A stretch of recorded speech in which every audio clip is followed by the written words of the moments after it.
seated. And I want to thank once again to have Wes and Linda here this morning. It's so in tune, so beautiful. Well, we've started our Lenten journey. It's very special to have this opportunity to align in our journey with conviction and allowing what God has to teach us in this day. So the title today is From Ego to Our Divine Nature. Now, in my own life, I identify that as the very long and treacherous journey from here to here. And I don't know if you relate to that or not, but to me, sometimes that's the longest journey. And to bring that to light, we turn to wisdom, to the wisdom of Dr. Seuss. Oh, the places you'll go. And so I'm going to invite up our Unity Chamber readers to help with this. Oh, the places your ego will go by Reverend Scott Kalstein Grace, with apologies to Dr. Seuss. Your ego will travel with you on this earth and be your companion for worser or worse. It pretends it's your friend, your bestest amigo, and it pours on the guilt. That's the mark of the ego. It's there to protect you, to help you be strong. So it has to remind you, you've done it all wrong. You're weak, and you're lazy, and you don't have a clue. That's your drill sergeant, ego, trying to motivate you. The ego wants to be all you can be. So it gives you these pep talks all day for free. Oh, the places you'll go. And the guilt trips you'll travel as your ego plays judge and bangs on its gavel. But you always can get some relief from your shame. By projecting it onto others you'll blame. For that is the ego at its bestest best. It nurses its grievances close to its chest. Republicans. Liberals. Your parents. Your ex. The world's just teeming with folks to correct. If only those fools would conform to our ways, you could get on with your life without further delays. The ego's always finding new gripes to complain about. Turns molehills into mountains of yikes to feel pain about. Sometime the ego's stuff gets stuffy. You come down with a cold or an ouchie more roughy. But there's no time to rest, so get out of bed. If you're just here and now, you won't get ahead. Your to-do list must buzz like bees when they're busying, filling your days till they're endlessly dizzying. Oh, the places you'll go and the people you'll see, all through the lens of what's in it for me. Because the ego believes there's something it lacks, and until it's found, it won't let you relax. Perhaps you will find it in the next one you date. True love at first sight with a soul kind of mate. The romance is hot till the climate turns cold. Because when two halves collide, they do not make a whole. It's great till the love gets obscured by control. For When two halves collide, they cannot make a whole. So the ego moves on, ever constantly striving, addicted to seeking, afraid of arriving. You're traveling fast at the speed of surviving, with fear in a driver's seat doing the driving. Or maybe you're on the fast track to success. You're constantly driven to great, better, best. You're a mover, a shaker, a big-time achiever. You're a real self-made man. Or a dazzling diva. You're rich and you're famous and you make quite a splash.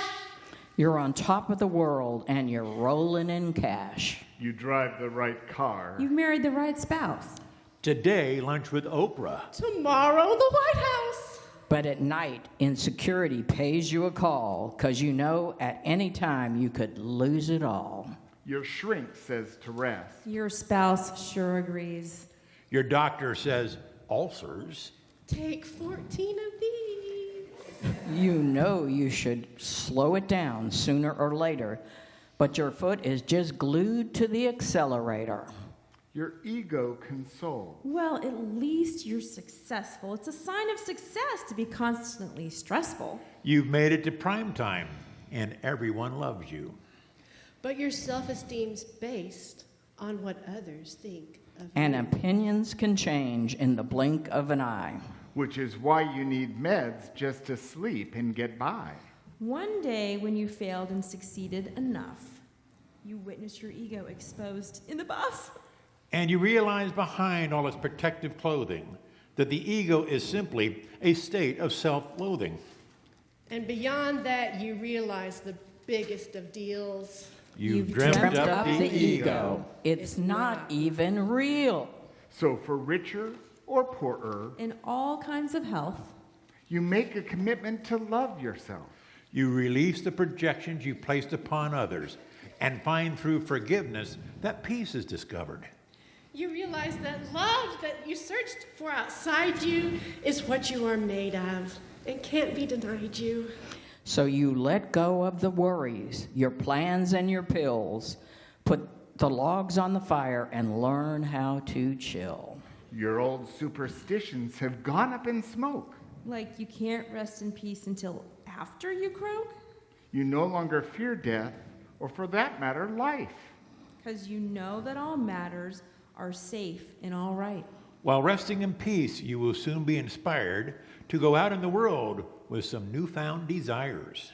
Desires that spring from your heart and your soul, and wherever they take you, you go there in whole. For the ego is now in the passenger seat. It rolls down the window and takes in the treats. There's no need to hurry. You're taking it slow. Because the journey's as rich as the places you'll go. Where you are going, you don't need to know.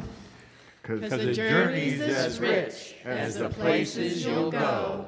The journey's as rich as the places you'll go.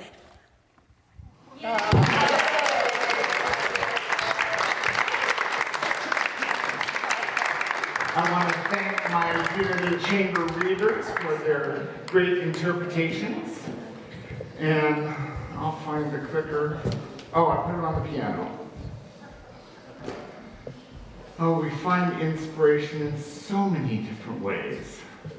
And I want to turn to our co-founder, Charles Fillmore, who has a take on our ego that I think is quite profound. He says, the personal self is the ego, around which revolves all thoughts that bind us to error. Now, does that mean every thought we just think of out of our ego and is a bad one? No. We have lots of thoughts. The ones that hook us up are the ones that cause us stress and strain and pain and, chaos, a mess. And so where do we go? We go to our heart space. Now, the heart math is that there's more sensors and memory in our heart center than there is in our brain. So we're going to the sub place to make that information, but the best place we can make choices is from our heart. Now, there's a great spiritual leader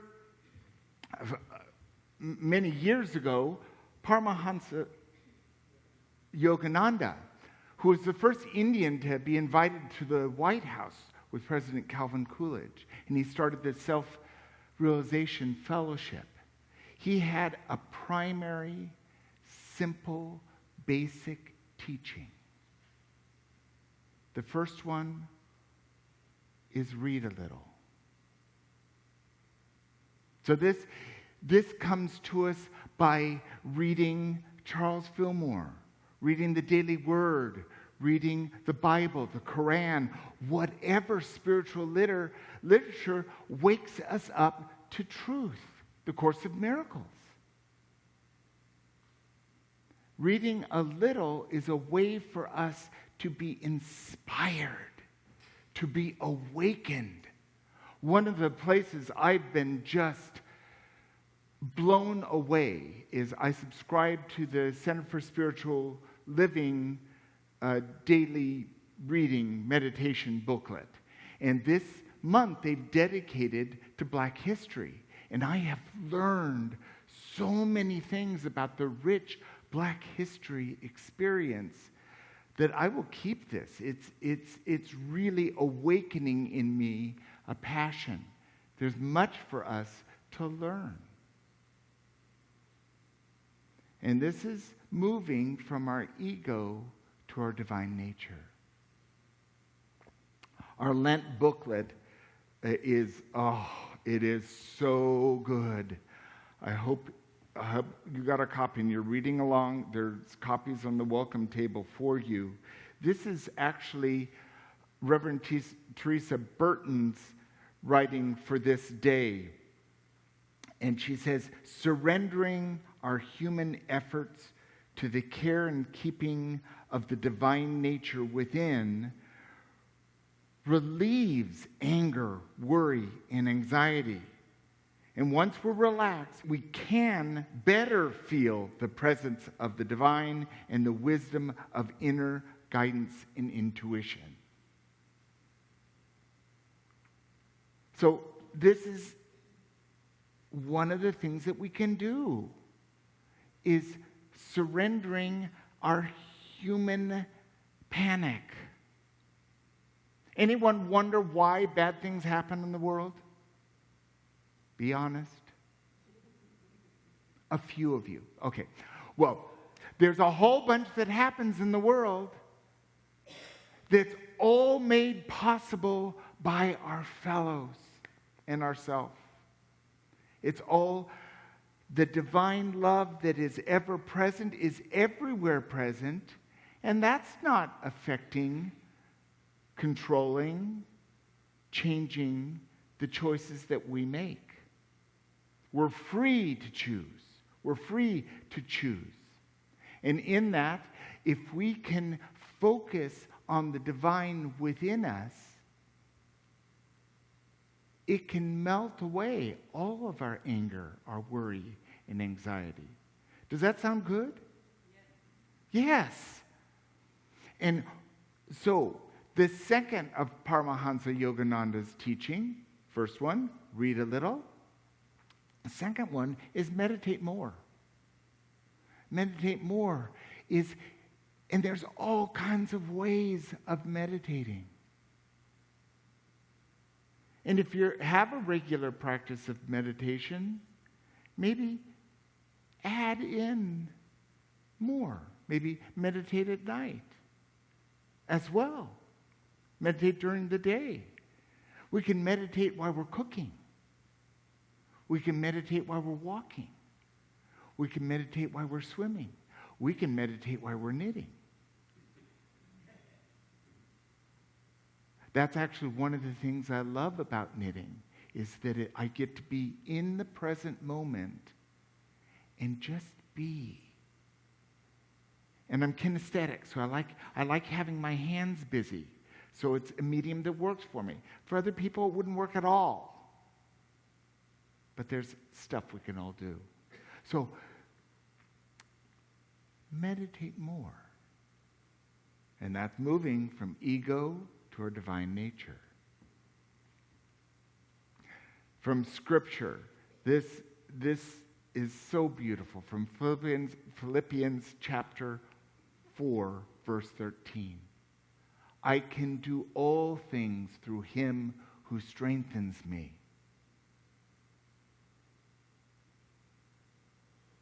Who is that? This is our communion. It's our waking up to the divine nature that always present. And that presence gives us strength.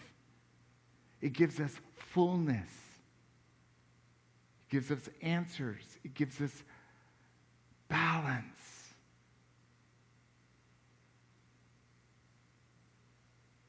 We can trust and have faith in that strength, because that third principle of Paramahansa Yogananda's teaching is think about God all the time.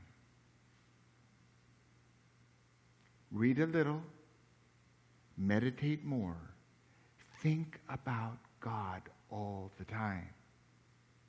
What we think on becomes our experience. So if we want more God, what do we need to do? We need to think about God more. And how do we find God? Everywhere. There's no place where God is not. One of the easiest ways for us to commune with God is within our very nature. But yesterday when I went outside and saw my first bluebonnet in bloom, I experienced God in that moment. Not that God is a bluebonnet, but the awesome joy that when it's still so freezing cold outside, a bluebonnet can bloom.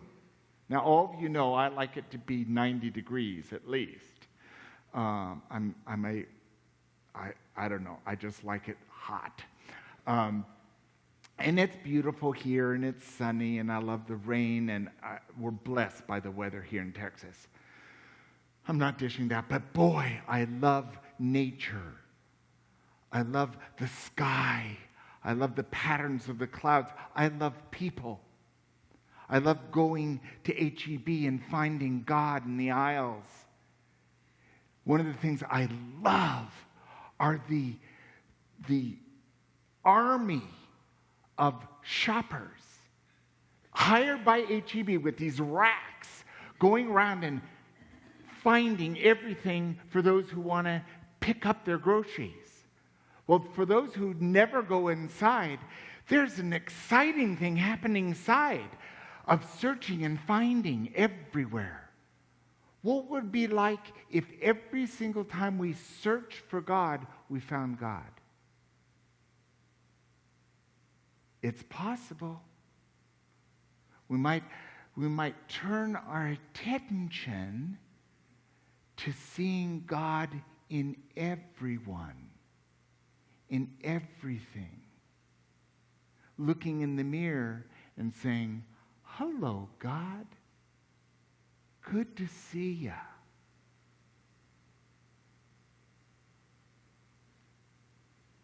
And Reverend Kathy Beasley, who writes in our Lenten booklet, she says, the past is a chapter already etched upon the pages of life. The present moment is a canvas yet to be painted.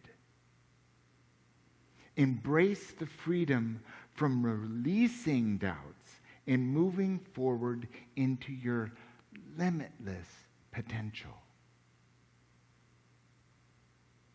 When we adopt this attitude, where anything's possible in the present moment, rather than our expectations, our assumptions, our ego thoughts of trying to control every single thing in our life, boy, am I an expert at that. Control, control, control, control. And every time I step away from that need to control it all, I experience fullness of life. I let go and let God. And we're on a journey. This booklet is called 40 Days, Let Go, Let God. If you're willing to walk this journey with me, you might step into that and see what happens in your life if you focus your attention on more of your divine nature. and less on the proclivity of our ego. As Kathy put in the newsletter this week, ego might be edging God out. But our heart is inviting God in. So our personal exploration this week is the wisdom that comes from Paramahansa Yogananda. 1, read a little. We don't need to read our whole life away, but give ourselves some spiritual food by reading something that's going to lift up our life. The Bible has wonderful wisdom in it. People magazine may entertain us, but look for some spiritual literature. The second one, meditate more. Allow that focus in meditation to be infused by all that you do. Brother Lawrence, he wanted to be a monk, and he went to the monastery and they put him in the kitchen.